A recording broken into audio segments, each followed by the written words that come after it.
So I'm here at the Red Gallery in Old Street, or near Old Street. It's an exhibition organised by Reclaim London, and it's a very subtle thing, but it has a very alarming impact. And it's a series of architectural drawings which have been submitted to planning committees of London boroughs for new developments. Sounds fairly benign, doesn't it? Some of these schemes have been approved, some are pending, and the thing that really strikes you when you see all of them together, and the genius of this exhibition is they all look the same.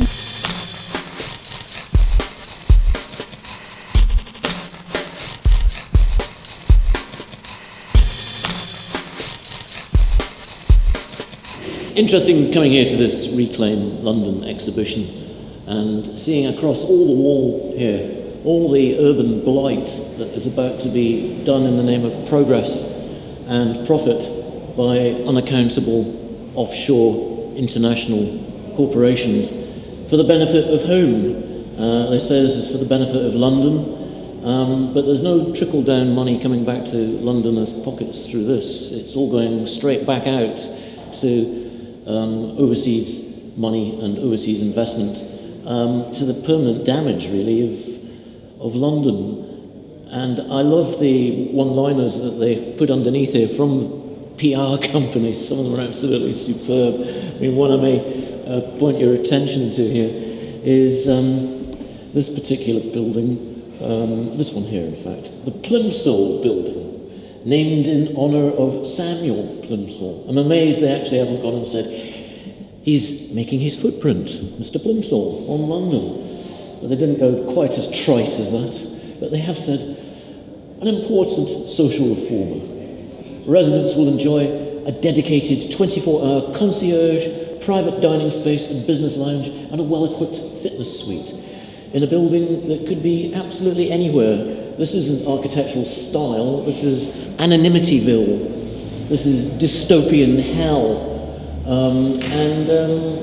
Boris Johnson seems to have waved all this through. So, Lucy, the exhibition is organised by a group called Reclaim London. What is Reclaim London?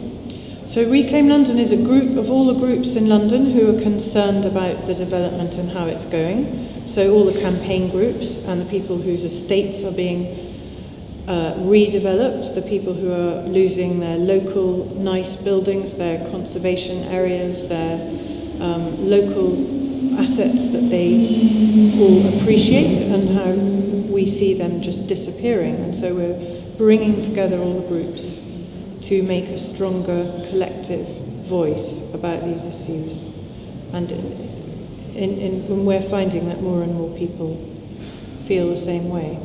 What's your reaction to this? You're a visitor from Australia.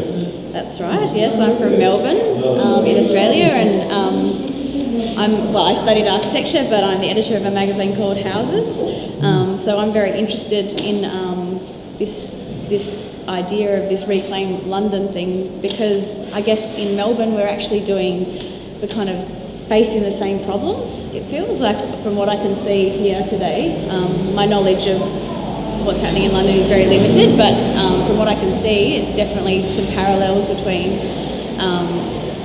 what I can see here and what's happening in Melbourne. And it's a real problem because, you know, Melbourne is a very vibrant city, and then there's these pockets where we're kind of creating these dead zones, I guess, because there's sort of investor-driven developments where they're creating apartments that just aren't lived in. So there's no cafes, there's no bars, there's no nothing like that, because there's just no one there to support those businesses. And if they are created there, then they just go bust, and then they don't exist anymore. So they're pushed out. This kind of no U-turn blight for a one deposit to the councils who will get some benefit from what's called a Section 106 clause, which in essence means they take a percentage financially, and that there might have to be 3 flats out of many hundreds that will be given to the poor. And of course it will be social divisiveness, because the poor door at the back will be there with the wheelie bins. It's going back to upstairs, downstairs, where the good people live upstairs in their lovely luxury apartments, if they even actually bother to return from their Malaysian Kuala Lumpur pile to London. And down at the back, 3 serfs sneak in, round by the rats and the bins, to their tokenist 3 dwellings out of these vast numbers made for the uber millionaire classes. is this the future of London? It looks like it is. Many of these look like they were stolen from the original plans for communist Bucharest. And they look like they were culled from the designs for the outskirts of Moscow. Schemes that even Stalin refused to give planning consent to are now going to be built in London. This is Brent Cross. This could be anywhere, but this is Brent Cross. And if you see how closely packed together the blocks are, there's the standards of light in these apartments is getting lower and lower and lower, because in a way it doesn't really matter if the people don't live there because they just bought it as an investment. Then the standards of the actual buildings don't have to be that great. So we're seeing these massive blocks with actually low standards of architecture. Gary, you grew up in the Isle of Dogs. On the Isle of Dogs, now, yeah. you saw your habitat completely erased and rebuilt. Yeah, I mean, I can go back there now, and there's streets down there that I don't even recognise. Yeah, what is that like? Does it completely distort your memories of where you grew up? Nothing can distort your actual memories from where you'll hold them into your heart forever. But Yeah. it's really upsetting to think that that's where you're from, and when you go back there, it looks like a glorified McDonald's hamburger bar. No matter where you look, it's just glass and steel. And these people, they talk about this being our future, but whose future? Is anybody consulted about that? Are people who live locally, are they asked, is this how you would like to continue living in this kind of landscape? I don't think the answer to that would be yes, and I think that's why the question is never asked. But maybe I'll also draw your attention to something over here. This did catch my eye here. This is a letter from Century 21 property developers, or estate agents, I believe they are, local, national and international. We have a real demand from our worldwide buyers for your area, hence the request for new valuations.